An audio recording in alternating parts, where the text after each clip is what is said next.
এখানে একটু কথা আছে, আমি বলবো, বিস্তারিত ব্যাখ্যা করার তো সময় নেই, ওয়াজও করতে হবে, কিছু কালেকশনও আপনারা দেবেন প্রতিষ্ঠানের।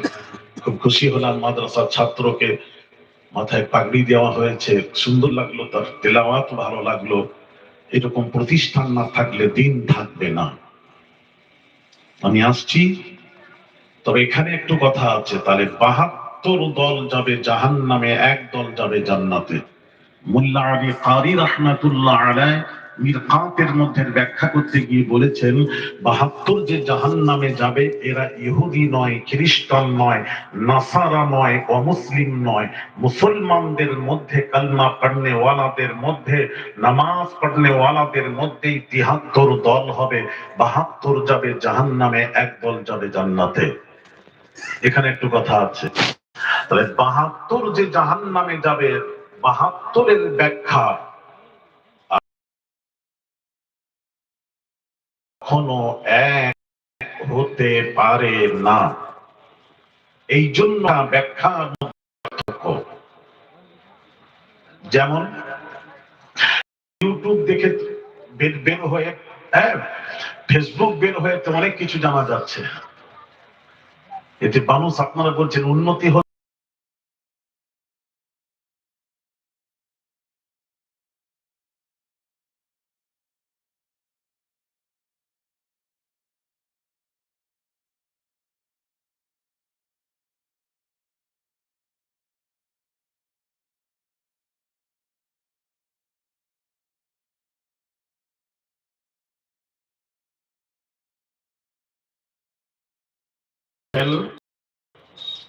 এই ইউটিউব দেখছে দিলেন। এক বলছেন, রমজান মাসে আপনাদের মাইকে বলা হয় না,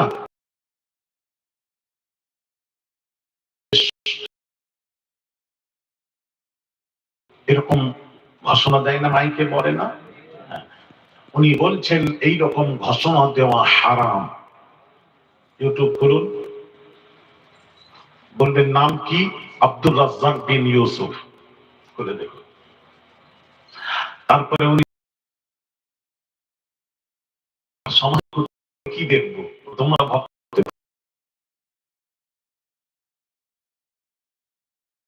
হতে পারো। উনি বলছেন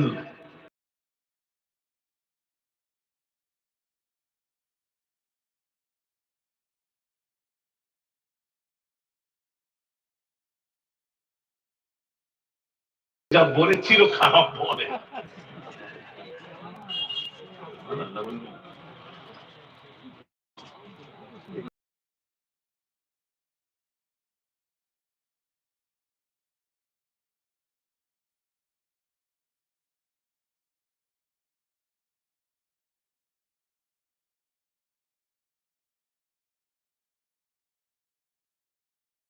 খেয়ে যাও, আজান হচ্ছে, সেহরি খেয়ে যাও, কোনো অসুবিধা নেই, খেতে থাকো, জোরে বলুন।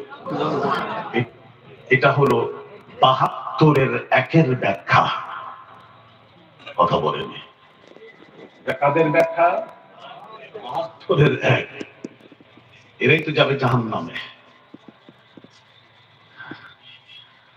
ওদেরই আরেক বক্তা কি বলছে, বড় বক্তা, বড় বড়, ছোটখাটো হলে আমি কথা বলতাম না, ওকে তো আমি গুনিনি, ওরা বড় নাকি, ওই বড়কে তোমরা গুনো, আমি তো ওদেরকে গুনিনি।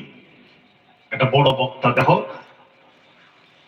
কি বলেছি জানেন, সবে কাদার সবে বারাতের রাত্রিতে, বেশ ২ বছর আগে, পূর্বে সবে বারাতের সময় উনি বলেছিলেন পূর্বে, যে সবে বারাতের কিছু মানুষ মসজিদে গিয়ে রাত জেগে ইবাদত করে, ইবাদত করে সবে বারাতের রাত্রিতে। ওই ইবাদত, মসজিদে গিয়ে ইবাদত করার চেয়ে ওই রাস্তায়, আমি আর ভালো ভাষাটা বলতে পারছি না, রাস্তায় রাত্রিতে যে নারী, খারাপ নারীরা দাঁড়িয়ে থাকে, তাদের সাথে রাত যাপন করা আল্লাহর ঘরে মসজিদে ইবাদতের চেয়ে উত্তম। আরে জোরে বলে না, জোরে বলো। এই হলো, দেখছেন, ইবাদতের সাথে ওই খারাপ মহিলার সাথে জড়িয়ে দিয়ে বলল, ওর কাছে রাত কাটা মানে জেনা করা, ব্যভিচার সাথে রাত কাটা, রাত্রে কে কাটাবে?